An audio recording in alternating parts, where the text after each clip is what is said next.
Bonjour tout le monde. On a fait un faux départ, mais nous voilà sur un live sur Facebook, le Jumeau Show, tous les vendredis.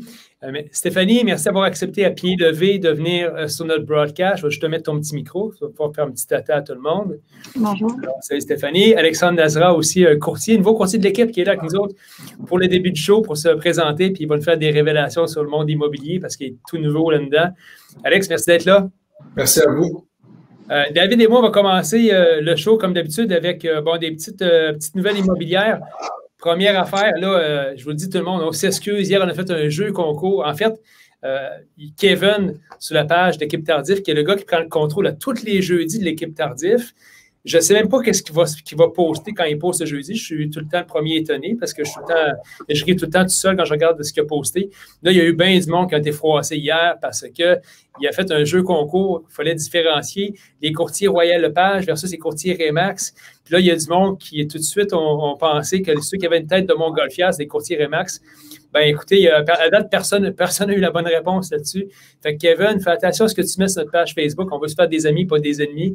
Mais n'oubliez pas une chose, c'est de l'humour le jeudi, donc faites-vous-en pas avec ça. On est là pour s'amuser. Fait que merci tout le monde d'être là, de nous suivre. N'hésitez pas à mettre des commentaires également quand ça vous tente. On va les prendre, on peut les mettre à l'écran quand vous en mettez. On commence tout de suite avec les nouveautés qu'on a à vendre dans l'équipe Tardif cette semaine. David, tu veux montrer à l'écran ce qu'on a comme nouveaux produits super intéressants à proposer aux gens qui sont à la recherche de la perle rare en immobilier ces temps-ci? Je ne sais pas si je vais réussir à partager. Oui, ça devrait être bon. Est-ce que vous voyez mon écran? Tout le monde? Oui, non? Un petit peu. Non, je ne la vois pas, moi. Oui, attends un peu. Oui, je vais te le mettre. OK. On voit plein d'écrans. Voilà. C'est bon, ça? Oui, c'est bon, ça. OK, cool. Donc, là, je suis le premier à en parler de celle-là. Là. Ouais, en passant, là, on fait un petit segment. On va parler rapidement des nouveautés. Après, on va parler à Alexandre Nasra, puis après, on parle à Stéphanie Simpson, parce que tout le monde veut savoir c'est qui Stéphanie, ce qu'elle fait dans la vie, puis elle vous donne des trucs en plus pour optimiser votre temps. Fait qu'on va parler de ça. Mais première maison qu'on doit vous présenter, écoutez, une des seules au Québec maison certifiée LEED Platine Passive House, c'est l'équipe Tardif qui l'a à vendre. Elle se trouve dans Onsic, une super propriété qui compte 5 chambres à coucher, magnifique cour, orienté soleil, en plein cœur d'Onsic. Vous allez voir les maisons passives, les gens qui pensent que c'est compliqué, c'est relativement simple, honnêtement. De la manière que ça se passe, c'est que c'est vraiment fait pour minimiser les coûts énergétiques. Le système de chauffage, c'est de la géothermie de surface. Donc, quelque chose d'assez intéressant qui mérite vraiment une visite. On a déjà beaucoup d'activités là-dessus. Donc, c'est le premier listing que j'ai à vous présenter. On va avoir des visites là-dessus, d'ailleurs, demain et dimanche. Alors, voilà. David, prochain listing qu'on a présenté aux gens qui sont là. Prochain listing, 24e Avenue, 6402, 24e Avenue à Rosemont. Ah ouais. Écoute, ça, c'est un petit indivise que j'ai pris. Drôle d'hasard. Je fais souvent de la conversion en indivise pour des clients. Cette cliente-là, elle avait comme but, en fait, de changer en duplex en indivise pour cash out une partie de ses fonds. Donc, David, faut que tu reviennes à l'écran des listings, s'il te plaît. Donc, ce petit indivise-là, deuxième étage, tout près de la rue Beaubien, 329 000, proche du parc Maisonneuve. Ça vaut vraiment la peine d'aller voir ça. C'est pas cher. Encore là, beaucoup d'activités, cette propriété-là, présentement. Next. Prochaine propriété, on va vous parler de la rue Cuvillier. Une autre propriété qu'on a dans l'Est, un beau triplex en double occupation, fondation refaite avec sous-sol qui est de 8 pieds, 2 salles de bain, possibilité de 4 chambres à coucher, donc semi-détaché, près du parc Hochelaga. Un super listing également, des visites déjà prévues également là-dessus. Donc, en visite libre, cette fin de semaine, Lisa va être là entre 2h et 4h. Parler de la rue Fayolle, 1792 Fayolle, qui est une inscription qui est dans le sud-ouest de Montréal, précisément à Verdun, secteur Crawford Park. Propriété qui a un super terrain, 5000 pieds carrés. C'est une propriété qui a été hyper bien entretenue par la famille. Ils sont là depuis 85. Puis, c'est une propriété en théorie, elle peut être clé en main. Les gens peuvent rentrer, la peinturer, la mettre à leur goût pour pouvoir s'établir dans ce secteur de Crawford Park là, qui est en demande. Mais la majorité des gens vont vouloir la rénover pour la mettre au goût du jour et tout ça. Par contre, c'est vraiment impeccable à l'intérieur. Grande cour, super bon spot, côté soleil. Il y a eu un agrandissement de fait en haut aussi. 649 000. Les visites sont déjà commencées hier. On a déjà eu des deuxièmes visites là-dessus aujourd'hui aussi. On a le 5797 de la rue Burling, qui est une autre maison, petite maison de guerre aussi, secteur de Verdun, plus central, maison à 599 000. Cette maison-là, écoutez, j'ai rencontré les vendeurs. Il y avait beaucoup de travail de staging à faire. Ils ont fait du travail extraordinaire, honnêtement, la maison. Quand j'ai vu les photos, c'est pas la même maison du tout. Alors, c'est Marjorie Roy qui a fait le staging, du super bel job là-dedans. Puis, la propriété se présente très bien. Les visites commencent demain là-dessus aussi. Alors, c'est ça en gros pour Burling. Puis après, on a... ah oui, ben peut-être Mascotte. C'est-tu cette semaine, ça, Maxime? Oui, Mascotte, rapidement. La rue Mascotte, super plein pied, secteur Mercier. Des clients, en fait, j'avais vendu cette propriété-là il y a quelques années, ils l'ont rénové au complet. Super job. 2 chambres à l'étage, possibilité de 2 au sous-sol, 2 salles de bain. C'est en visite libre également ce week-end, entre 2 et 4. Ça vaut vraiment le détour. Elle est impeccable, belle maison. Donc, c'est ce qui fait le tour de nos nouvelles propriétés qui sont à vendre. Là, on vous présente rapidement un nouveau courtier de l'équipe, fraîchement sorti de l'école, tout jeune. Puis Alexandre Nasra va nous faire des révélations rapidement. On lui a demandé de nous dire aux gens c'est quoi, qu'est-ce qu'il pense. C'est 3 plus grandes révélations en immobilier depuis qu'il est arrivé comme courtier depuis quelques mois. Donc, Alexandre, présente-toi pour les gens qui ne te connaissent pas. Donc, bonjour tout le monde, moi c'est Alexandre. Pour garder ça simple, je suis jeune, j'ai beaucoup d'ambition. La raison pourquoi j'ai joint l'équipe Tardif, c'est assez simple, on a les valeurs à la même place, que ce soit en entrepreneuriat, que ce soit avec la famille, puis que ce soit avec le bien-être aussi, puis le succès du monde qui nous entoure. Par rapport à moi-même maintenant, j'ai beaucoup d'ambition, puis justement, j'espère que je vais être capable de la concrétiser en joignant l'immobilier, puis en joignant l'équipe Tardif. Donc, on m'a demandé de révéler 3 choses qui me semblaient plus importantes que quand j'ai commencé en immobilier. Puis là, vraiment, après quelques mois, ça m'a vraiment frappé. Puis je me suis dit, wow! Pour commencer, là, je vais vous le dire, c'est simple. C'est beaucoup plus difficile qu'on le pense. C'est beaucoup plus de travail behind the scenes, c'est moins de contact client, donc c'est beaucoup plus difficile qu'on le pense. Puis, ce qui m'apporte à mon deuxième point, ma deuxième révélation, c'est le contact client. Donc, moi, on m'a toujours dit, hey, Alex, de refaire de l'immobilier, tu as de l'entre-gens, puis j'adore le contact avec les clients, le service à la clientèle, c'est quelque chose qui m'intéresse beaucoup. Mais j'ai réalisé rapidement que le contact client, ça se résume pas mal à 10% de la job. C'est beaucoup le travail qui est plus behind the scenes, comme on dit en anglais, qui va vraiment porter fruit. Puis, en parlant de travail, ça m'apporte à ma 3e révélation. C'est vraiment, l'immobilier, c'est du long terme.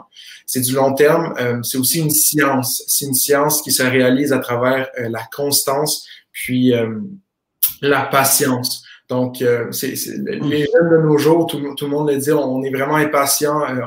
On a été élevé, on a été mis au monde dans un monde que tout est direct, que ce soit avec le contact qu'on a sur nos téléphones cellulaires, que ce soit dans la gratification qu'on a. Donc là, je réalise vraiment que c'est du long terme, puis c'est du jour à jour. Puis comme je l'ai dit, c'est une science qui va être qui mène vers le succès à travers de l'effort constant puis du travail constant. Donc ça, c'est mes 3 révélations. Écoute, moi, j'ai eu la chance de côtoyer Alex plus activement depuis le début de sa carrière. Alex est impressionnant. Alex est encore en train de finir une formation universitaire en même temps. Alors, il travaille pratiquement 24 heures sur 24 actuellement. Il est vraiment de service au niveau de l'équipe. Je pense que, comme tout courtier qui commence, il a vécu déjà les embûches de début de carrière. Il y a eu des offres d'achat qui ont été refusées, des offres d'achat qui ont tombé. Je pense que l'avantage d'être dans l'équipe, par contre, c'est que il va limiter son nombre d'erreurs en étant accompagné par des gens de l'équipe qui ont de l'expérience. C'est vraiment cool. Puis on a eu souvent cette conversation-là. Tu dis, des fois, on veut que les choses arrivent rapidement et tout ça. Puis je pense que c'est bon des fois de ralentir pour aller plus vite un petit peu plus loin. Puis Alex est en train de l'apprendre, puis il fait une super bonne job honnêtement. Fait qu'on est bien fiers de l'avoir dans l'équipe. Vraiment, Alex, la première fois que j'ai rencontré, il était impressionné. Fait que bravo, c'est cool. Merci, c'est apprécié. Ouais. Alex, merci pour ton petit passage au Jumeau Show. Donc, on te kick out pour la suite du show. Merci d'avoir été là. On va passer maintenant à notre invité principal. Les gens connaissent Stéphanie Simpson de notre entourage, du moins, parce que Stéphanie est une conseillère hypothécaire qui travaille beaucoup avec nous autres. C'est une coureuse d'endurance. Elle est moins connue pour ça, mais elle est connue pour être ma conjointe un peu aussi. Mais ça, c'est la chose pour laquelle elle est moins connue, je pense. Pourquoi elle est là, Stéphanie? C'est parce que c'est une fille qui a accompli plein de choses. Puis je pense qu'une des raisons pour ce show-là, c'est que les gens puissent vous inspirer à également parler comment ils fonctionnent, comment ça marche, comment optimiser leur système. Puis Stéphanie, c'est vraiment un exemple là-dedans. Je pense que ça va beaucoup vous intéresser ce qu'elle a à dire. Stéphanie, merci d'être là et peux-tu te présenter pour les gens qui ne te connaissent pas? Je vais juste te mettre ton micro. Donne-moi un petit instant. Là. Je te mets un micro. Bon, voilà. C'est plus facile comme ça. Alors, bonjour tout le monde, puis merci David et Maxime là, pour l'invitation.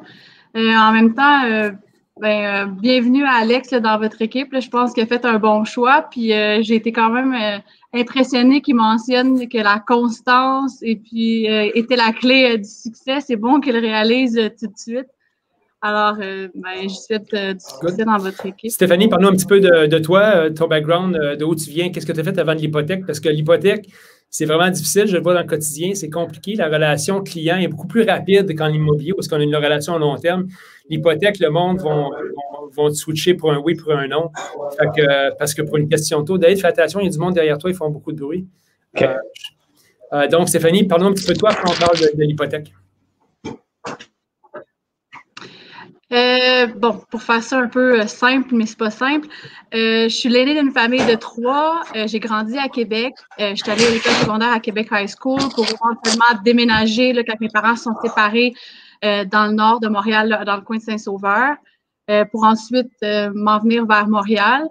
Je suis courtier hypothécaire depuis 2007. Donc, ça fait quand même longtemps. C'était pas nécessairement le choix de carrière que je pensais. Moi, j'étudiais en économie. Je voulais m'en aller un peu plus dans le côté placement. Mais finalement, des fois, la vie fait bien les choses, puis je regrette pas mon choix. Depuis 2017, déjà 3 ans, je suis avec Multiprêt. Puis, j'ai une équipe, là, on est rendu 10. Moi aussi, là, j'ai des nouveaux là, qui commencent là, leur carrière, puis qui sont encore aussi aux études en même temps là, de pallier le métier de courtier hypothécaire. Fait que c'est pas mal ça. Puis sinon, je suis une mère, la mère de Charles, qui a Charles il y a 6 ans, puis aussi les filles à Maxime. Fait qu'on a une belle famille recomposée au travers de tout ça. Comme Maxime a mentionné un peu plus tôt, je suis aussi une coureuse d'ultra. J'ai commencé à courir, là, mettons, plus sérieusement quand ma mère est décédée dans 2008. Mais je me suis vraiment retournée là, vers les courses de longue distance après, dans le fond, la naissance de Charles. Je dirais que ça fait à peu près 5 ans que je fais ce que j'appelle la longue distance, là, du marathon et plus. Puis à travers de ça, j'ai découvert plein de belles choses. Puis j'ai appris beaucoup sur moi. Fait que c'est pas mal ça. En gros, là.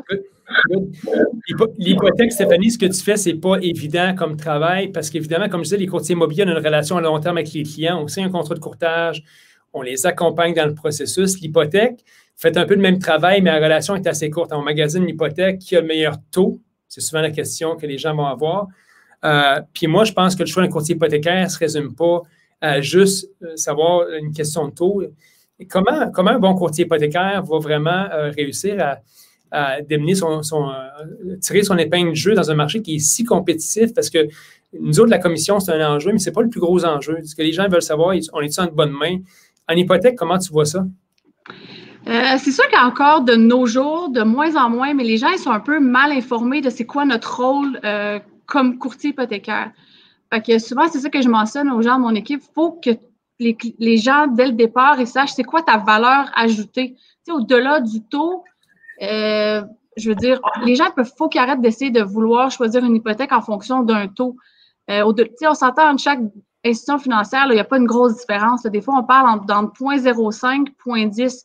Mais s'il arrive quelque chose, une séparation, si finalement, il faut qu'ils vendent pour une raison X, puis ils ne veulent pas acheter une autre propriété, des fois, pour une raison, on a besoin de, je ne sais pas moi, prendre des allocations familiales. Il y a certaines banques qui ne le font pas. C'est au-delà de juste le taux. C'est vraiment une valeur ajoutée à travailler avec un courtier hypothécaire parce qu'il va travailler pour vous. Puis, il y a plusieurs choix. Tandis que si vous allez avec juste une banque, vous avez le choix de cette banque-là, puis si ça ne marche pas, ça ne marche pas. Là. Bon point. Fait que le courtier hypothécaire a plus d'options généralement. Fait que c'est un gros avantage pour ça. Autre point qu'on voulait aborder avec toi, David, tu avais des questions au niveau des préqualifications hypothécaires. Oui, Stéphanie, écoute, dans les faits, on le voit beaucoup, le marché se resserre beaucoup, puis on s'est retrouvé dans des situations qu'on n'avait jamais vécues auparavant. J'ai, entre autres, dans un dossier où je suis courtier inscripteur, je représente le vendeur, 2 transactions consécutives où les gens ont une lettre de préqualification hypothécaire en main, le courtier me la présente, les chiffres sont beaux, tout est là, puis finalement, on arrive au test final de financement, puis les gens sont refusés. Dans 2 cas, puis c'est dans la même transaction pour la. Fait qu'on, c'est la première fois en carrière que je voyais une situation comme ça.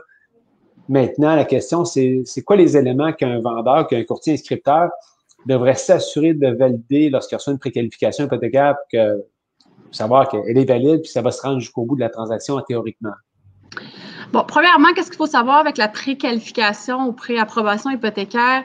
Ça ne veut pas dire non plus une approbation sur un dossier final.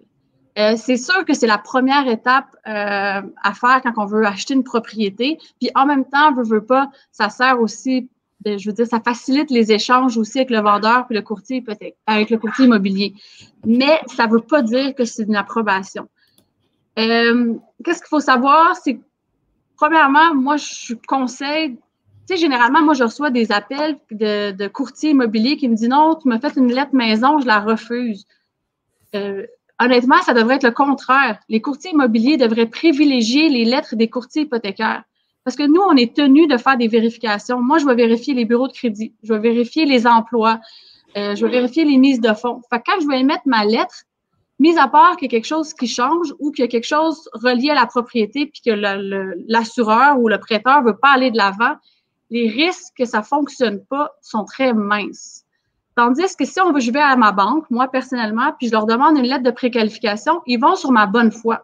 Donc, si moi je dis, bon, moi Stéphanie, je gagne tant, c'est ça qu'ils vont marquer dans mon dossier, puis ils vont juste faire une vérification sommaire, souvent sans vérifier les documents, sans nécessairement vérifier la mise de fonds. Puis c'est marqué vraiment, si vous regardez sur la lettre, selon les informations données de bonne foi de l'emprunteur. Mais peut-être que lui, il ne savait pas que finalement, son bonus, on ne peut pas le considérer. Que finalement, ses allocations familiales, on ne peut pas les prendre. Que finalement, il y a un solde de carte de crédit, puis qu'il y a une façon il ne l'a pas mentionné, ou peu importe. Fait que le travail du courtier hypothécaire, c'est d'avoir fait toutes ces vérifications-là. De l'autre côté, moi, si j'étais personnellement un courtier immobilier, puis je me retrouverais avec justement cette fameuse lettre de préapprobation, mais moi, je prendrais le téléphone puis je l'appellerais le courtier hypothécaire.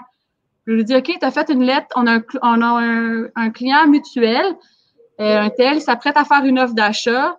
Avant de l'accepter, je voudrais m'assurer que tu as fait toutes les vérifications telles que mentionnées dans la lettre, puis que c'est pas juste une lettre selon justement la bonne foi des clients, sans dire que c'est pas vrai qu'est-ce qu'ils ont dit. C'est juste que chaque banque a des critères, puis des fois, il y a certaines affaires que les gens ils pensent qu'on peut considérer, mais qu'on peut pas. Alors, est-ce que toutes les fois qu'une lettre de précal est présentée, est-ce que c'est sûr à 100% que le dossier de crédit a été vérifié? Non. OK. Fait que dans les faits, mais ça veut dire qu'en théorie, si le dossier de crédit a été vérifié et qu'il a fourni une lettre, selon ce que je perçois, c'est que les chances que ça procède plus rondement sont plus élevées qu'une simple lettre de précal basée sur des discussions qu'ils ont eues, right? Exactement. Puis si on regarde, nous, on a des nouvelles lettres, là, parce que nous, on est rendu avec l'AMF, on n'est plus avec l'OASIC. Si on regarde, là, c'est sur les critères qu'il faut rajouter sur nos lettres, c'est marqué « La préqualification a été préparée selon les critères. La vérification des revenus, vérification du dossier de crédit en assumant des taxes avec un montant qu'on a assumé parce que c'est difficile de prévoir, puis une mise de fonds vérifiée. » Puis à la fin, le courtier hypothécaire, il signe ça. Est-ce que c'est une obligation pour tous les courtiers? Oui, c'est exactement. Je veux pas des courtiers hypothécaires. Versus une banque que eux, je veux dire, même avant de justement, j'ai posé la question justement à une banque avant, puis ils m'ont dit, nous, c'est vraiment selon la bonne foi des clients.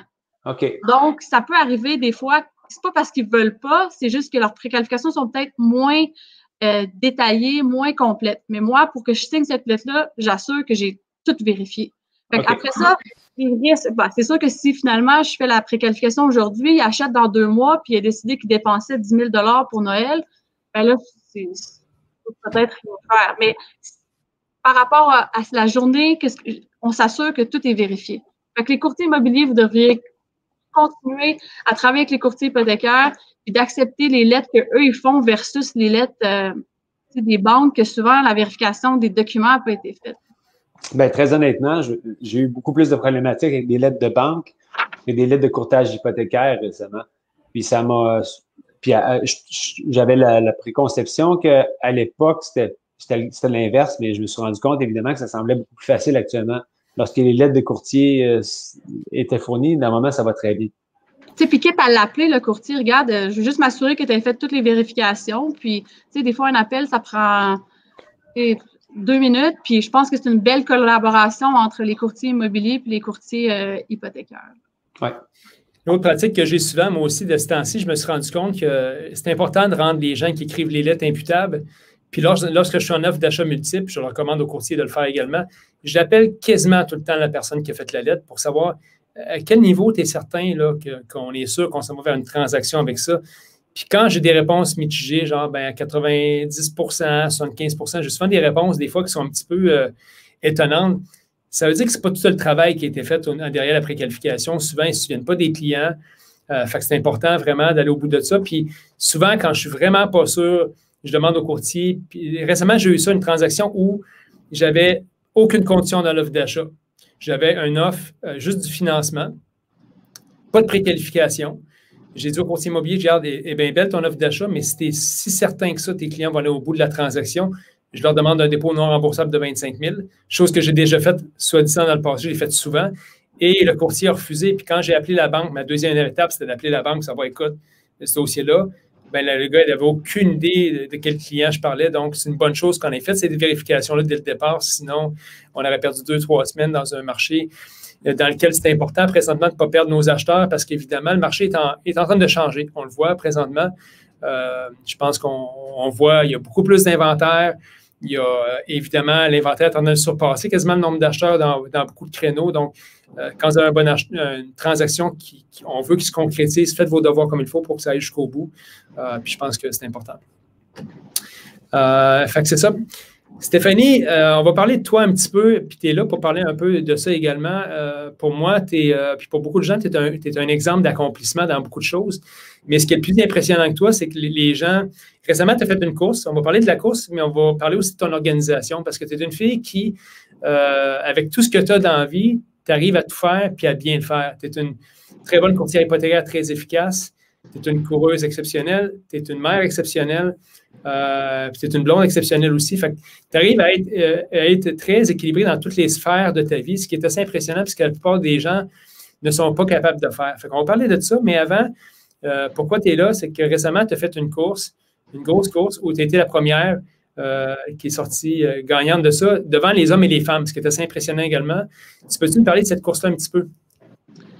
Oui, dans le fond, c'est le Big Dogs Backyard, qui est une course qui est généralement déroulée au Tennessee au mois d'octobre. Mais là, c'est sûr qu'avec la COVID et tout, dans le fond, il y avait juste les gens qui étaient résidents des États-Unis qui pouvaient y aller. Alors, l'AS, qui, dans le fond, qui organise cette course-là et puis qui organise aussi pour peut-être eux qui connaissent ce genre de course-là, la Barclay. Qui est une course, dans le fond, on va pouvoir revenir à la Backyard, qui est une course de 6,7 kg qui recommence à toutes les heures. Donc, ici, la vitesse n'est pas vraiment importante. Il suffit juste d'arriver à courir là, le 6,7 km à toutes les heures. Qu'est-ce qui est un peu difficile dans cette course-là, c'est que tu arrives là, mais tu n'as aucune idée comment tant que ça va durer. C'est pas comme exemple s'inscrire à une course de 100 km ou un marathon que, je veux dire, il y a une fin à un moment donné, puis tu le sais, là, il me reste 10 km, il me reste 5 km, puis quand ça va mal, ben on focus un peu sur « Ah, ça s'en vient, j'ai presque fini ». Ici, ben tu n'as aucune idée combien de temps que ça va durer. Alors, comment que ça a fonctionné cette année? C'est qu'il y avait 21 ou 22 pays qui étaient inscrits. Chaque pays choisissait 15 coureurs qui avaient peut-être le meilleur profil là, pour bien performer à ce genre de course-là. Et puis, chaque pays faisait une course séparée en satellite. Donc, nous, c'était au BC. Alors, les 15 coureurs canadiens, on était ensemble, les États-Unis étaient ensemble, puis ainsi de suite. Puis la course par satellite, elle se terminait quand il restait juste un coureur. Donc, moi, au 42e tour, donc 42e heure, Le dernier coureur a débarqué, donc il me restait juste un tour pour, dans le fond, devenir ce qu'on appelle championne canadienne. Puis, ben, c'est ça. C'était ça, 43 heures. Question pour toi, au-delà de l'accomplissement, ce qui est impressionnant, c'est que c'était une course qui était mixte, hommes et femmes, et tu as terminé la première overall. Pourquoi tu penses que les femmes, puis comme toi, arrivent, c'est assez rare les sports où je pense les femmes vont vraiment battre les hommes, et c'est arrivé dans cette course-là. Pourquoi tu penses que les femmes sont plus fortes dans les courses d'endurance ou peuvent être plus fortes que les hommes? C'est sûr que c'est pas physique parce que tout le monde le sait, musculairement, les hommes sont plus forts que les femmes, mais on va beaucoup voir la différence à partir, je pense que c'est à partir de 100 000, donc 160 km, que ça commence à être un peu le contraire. Selon moi, je pense que les femmes sont plus tough mentales que les hommes. Pour quelle raison? Je veux pas, la force mentale, ça se développe, là. Je pense pas que personne naît un jour puis sont nés avec une force mentale supérieure aux autres, là. Je pense que c'est un aspect de notre personnalité que tout le monde peut développer, là, homme ou femme, là. Fait qu'il n'y a pas, physiologiquement, on s'entend que les odds sont contre les femmes, mais sur le mental, bon, tu arrives à arriver première pour des courses. Il y a des gens avec qui tu compétitionnais qui font ça de leur vie, en fait, courir. C'est ce qu'ils font dans la vie, ils font juste ça, right? Exact, ouais. Puis toi, avec tout ce que tu as d'autre, ben, tu réussis à gagner malgré tout ça. Puis on va arriver au truc que tu utilises dans le quotidien pour être aussi efficace. Là, je t'ai demandé 5 trucs, puis si tu n'en as pas 5, ben, donne-en pas 5. C'est bon. C'est quoi les trucs que tu aurais donnés pour les gens qui disent que, qui n'ont pas le temps de s'entraîner, qui n'ont pas le temps de se mettre en forme, qui n'ont pas le temps de donner un équilibre à leur vie? Qu'est-ce que tu aurais comme truc à donner aux gens? Premièrement, c'est d'organiser nos journées. Tu sais, souvent, là, je ne sais pas si vous avez déjà fait l'exercice là, pendant une journée d'écrire tout ce que vous faites. Entre le moment que vous levez puis vous couchez, vous allez être surpris du nombre de temps qu'on passe à faire des trucs comme entre aller sur Facebook, après ça, se lever, aller chercher ici. Je veux pas, la liste, là, elle est surprenante. Fait que moi, j'essaie de chaque matin d'organiser ma journée. Puis en organisant ma journée, ben je prévois du temps déjà pour des choses que j'aime et que je veux faire. Dans mon cas, ça serait la course, mais ça peut être n'importe quoi d'autre. Parce que si vous le planifiez pas, ben, il va toujours arriver quelque chose. Moi, je vais arriver quelque chose à un moment donné dans la journée. Bon, il y a un courtier qui va m'appeler, il va avoir un problème, ça va déborder, puis je ne pourrai jamais y aller. Fait qu'à un moment donné, ça devient facile. Ah, j'ai pas eu le temps, puis là, vite, je me rends compte qu'il est 5 heures, ou peu importe, là, les enfants et tout. Fait que les excuses, ils sont faciles. Fait que c'est vraiment important d'organiser ces journées. Puis aussi, un autre truc que je dirais, souvent, les gens, ils veulent faire plusieurs choses en même temps. Moi, c'est comme je dis tout le temps, puis je ris un peu, mais c'est ça, une chose à la fois. Alors, si là, je suis en train de faire des dossiers qui demandent une certaine concentration, mais mon téléphone est de côté, ça ira sur ma boîte vocale, je vais rappeler après. Puis là, après ça, je vais prendre le temps, OK, pendant 15 minutes, je vais rappeler tout le monde, mais là, je suis 100% focus sur qu'est-ce que je fais. Et non, j'essaie de faire 2 choses en même temps. Puis, j'étais quand même impressionnée. À un moment donné, j'ai lu qu'à chaque fois qu'on est distrait, le temps que ça prend pour se reconcentrer dans quelque chose, combien de temps que tu penses que ça prend? Aucune idée. Aucune idée. 23 minutes. Ah oui, hein? Ouais, avant d'être 100%, là, comme quelqu'un qui est concentré sur quelque chose, finalement, il part, puis les veut revenir, c'est 23 minutes. Fait que veut pas, on finit par perdre plus de temps qu'on pense là, par des distractions là, à gauche puis à droite. Là. Après ça, qu'est-ce que pour apprendre, veut pas, tout le monde, des fois, peut penser que la course et tout, là, ça a l'air pas équilibré, mais finalement, ça m'aide à être finalement équilibré dans la vie. Des fois, c'est une question de stress. Notre travail en immobilier est quand même très stressant. Mais des fois, là, juste, ça peut être aller marcher pour quelqu'un, mais l'activité physique aide beaucoup, justement, à gérer les émotions, descendre le niveau de stress. Puis des fois, tu fais juste en revenir, puis finalement, c'est pas si pire que ça. Tu continues ta journée. Alors, toi, je sais, Maxime, que tu aimes bien aller tôt le matin, puis tu peux commenter là-dessus. David aussi? Oui, bien, écoutez, moi, ma dynamique de vie pour être là-dedans, en fait, c'est que je fonctionne avec peut-être moins de sommeil, ou je me suis habitué avec moins de sommeil dans la vie. Fait que j'étais en mesure de me lever très tôt le matin pour aller courir. Mais évidemment, le choix, pourquoi j'ai fait ça d'être très tôt le matin, c'est que je veux, quand je rentre à la maison, c'est que mes enfants ne se rendent pas compte quasiment que je suis parti courir. Parce que je ne veux jamais sacrifier du temps de famille pour du temps d'entraînement. Fait que c'était tout le temps ma mentalité par rapport à ça. Je pense que Stéphanie fait très bien la même affaire. Puis pour revenir un peu à ce que Stéphanie disait, c'est pas évident, hein, parce qu'évidemment, il y a plein de modèles dans la vie de ce que c'est être une personne équilibrée ou en apparence. Je pense qu'une des forces de Stéphanie, c'est qu'elle ne se prend vraiment pas au sérieux, puis elle a toujours gardé son cœur d'enfant un peu. C'est quelqu'un qui est émerveillé devant tout, la vie est simple. Puis je pense que ça facilite le bonheur puis le travail, parce que Stéphanie, ça ne fait pas avec grand-chose. Fait que je pense que le mindset ils disent don't sweat the small stuff. Puis Stéphanie, c'est vraiment ça. Fait que je pense que là-dessus, Stéphanie est beaucoup meilleure que moi là-dessus. Je vais avoir la tendance à m'en faire souvent avec des petites affaires, un pépin sur un chantier, une affaire. Moi, je m'en fais. Stéphanie va laisser ça couler, elle, puis ça fait moins avec ces choses-là. Fait que, au niveau du mindset, Stéphanie passe par-dessus bien des affaires. Stéphanie, si tu avais un livre à recommander aux gens ou des lectures à faire, le temps des fêtes s'en viennent, qu'est-ce que tu recommanderais aux gens? Bonne lecture. Pour améliorer son mindset, pour améliorer un peu, pour réfléchir, passer sur des bonnes bases en 2021. Là, je cherche c'est qui l'a écrit, là, le fameux livre que j'ai, là, How Bad Do You Want It? Je pense que quelqu'un qui veut un livre sur le mindset, c'est un très bon livre. Il faudrait juste que je revoie là, qui l'a. Tu regardes, c'est qui l'a écrit? Bref, en regardant avec le titre, là, vous allez être capable de le trouver. Good, super. David, de ton côté, qu'est-ce que tu as à faire? Parce qu'évidemment, on va approcher la fin du show bientôt. Qu'est-ce que tu as, quand tu écoutes Stéphanie, toi aussi, tu es beaucoup impliqué, je pense, sur le développement personnel, le développement des affaires. Qu'est-ce que tu as à dire par rapport à tout ça? Ben écoute, Stéphanie a touché des points super importants au niveau de tout ce qui est, je pense, gestion du temps. Puis si vous voulez un livre dans le temps des fêtes, vous l'avez peut-être lu, là, Atomic Habits, qui est super bon. C'est un des bons livres que j'ai lu cette année.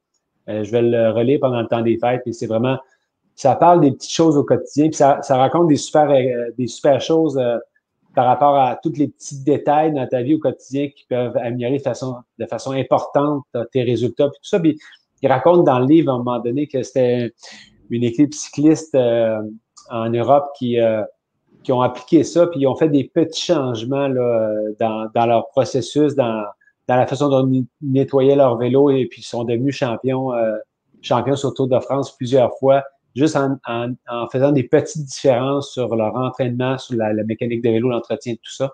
Fait que c'était vraiment de voir que des petites choses à ton quotidien peuvent donner des grands résultats. Ça, je trouve ça vraiment cool parce que pour nous autres, c'est un exemple. Toutes les fois qu'on fait un petit quelque chose dans notre quotidien, ça nous permet d'aller un petit peu plus loin, puis on s'en rend pas compte. C'est comme, il donne l'exemple dans un livre, c'est comme si à tous les jours tu manges un Big Mac, tu t'en rends pas compte la journée que tu le manges, évidemment. Puis après une semaine, pas tant que ça, mais après 6 mois, 1 an, 2 ans, ben tu vas avoir pris 40 livres. Tu sais, c'est ça la réalité. Fait qu'on se rend pas compte, nous, souvent, dans l'immédiat, que le temps qu'on procrastine, ça va avoir d'impact sur le futur. Mais de prendre l'habitude d'être discipliné, de faire des petites choses au quotidien, ça nous amène des résultats assez exceptionnels. C'est pas mal cool. Good. Ben, merci, David. Bien intéressant tous ces points de vue-là. J'espère que ce live-là a été utile pour vous, pour développer vos habitudes de vie. Stéphanie, merci infiniment d'avoir accepté l'invitation à pied levé. Il y a plein de monde qui vont également venir. Guillaume Dulude a accepté de venir nous voir aussi sur le show pour parler de communication en affaires. Fait qu'il y a plein de monde qui vont venir nous rejoindre au fil des semaines. Mais merci, Stéphanie, d'avoir été là. J'en profite, moi, pour vous souhaiter un bon week-end à tout le monde. Profitez-en pour prendre de l'air dehors. Et puis, Noël s'en vient. Je sais qu'avec les annonces du ministre, bien, tout le monde va faire ça plus en petits groupes, en famille. Mais moi, j'ai pas d'objection à ça. Je pense que c'est le fun de passer du temps avec ses enfants. Puis, le confinement, il y a eu du positif, je pense, pour tout ça, du moins. David, Stéphanie, avant de finir. Maxime, tu es le seul Québécois qui est content qu'il n'y ait pas Noël. il y a Noël pareil, ça va être différent cette année. Il faut s'adapter au changement. Hey, j'ai entendu quoi de génial cette semaine. Il y a une fille, une mère dans la classe de Charlie, que ses lutins sont arrivés à la maison, mais sont en quinzaine. Fait qu'elle ne peut pas leur toucher avant 15 jours. Fait qu'il n'y a rien qui se passe pour 15 jours. Fait que ça y a sauvé 15 jours de travail, de trouver des ils m'ont demandé ça, vous aussi, les lutins, là, je suis déstabilisée. Ils peuvent être en quarantaine pendant une couple de jours. On n'est pas obligé de trouver des trucs à tous les jours. Ah, ben, c'est une bonne affaire, ça. Écoute, les parents qui écoutent ça, c'est le meilleur truc du show, je pense. Exact. C'est ça. Écoute, Des lutins à quarantaine, j'aime ça, c'est ça que je veux leur dire. Oui, exact. Tu ne peux pas leur toucher les. Ouais. Ils restent dans l'arbre, c'est parfait. All right, merci tout le monde d'avoir été là. On se voit la semaine prochaine pour le prochain live de l'équipe Tardy. Stéphanie, merci d'avoir été là. David, merci beaucoup. Puis on vous souhaite un excellent week-end à tout le monde. Salut. Bye bye. Bye.